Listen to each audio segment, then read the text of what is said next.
Breaking news नाज़रीन, भिक्षा में चोरियुनि जी वारदातुनि में इज़ाफ़ो थी वियो। हर रोज़ जी बुनियाद ते चोरियूं मामूल बणिजी वियूं आहिनि। पुलिस ख़ामोश तमाशाई बणियल आहे। इन हवाले सां टेलीफोन लाइन ते मौजूद आहे सज्जाद मेमण। जी सज्जाद, वधीक तफ़सील खां आगाह कजो, छा तफ़सीलात आहिनि? जी बिल्कुल, भिक्षा में चोरनि जी वारदातुनि में इज़ाफ़ो थी वियो। हर रोज़ जी बुनियाद ते चोरियूं मामूल बणिजी वियूं आहिनि। पुलिस ख़ामोश तमाशे बणियल आहे।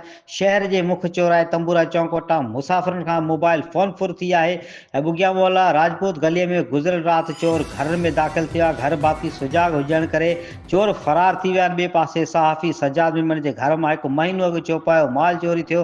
राति ॿीहर चौपायो माल जेको आहे चोरी थियो। SHO भिक्षा चोर गिरफ़्तार करण में मुकमल तौर नाकाम बणियल आहे। अहिड़े अमल ते सहाफ़ी बिरादरी DIG हैदराबाद तारिक रज़ाक धारे जो SSP मटियारी फैसल बशीर मेमण खां मुतालबो कयो आहे त भिक्षा शहर में चोरनि जी वधंदड़ वारदातुनि जो नोटिस वठी चोरनि जूं वारदातूं ख़त्म कराए अमन अमान बहाल करायो वञे। भिक्षा जे सहाफ़ी सज्जाद मेमण जे घर मां चोरी कंदड़ चोर जल्द सोघा कया वञनि ऐं चोरी थियल चौपायो माल वापसि कराए ॾिनो वञे। जी महिरबानी तफ़सील खां आगाही ॾियण लाइ।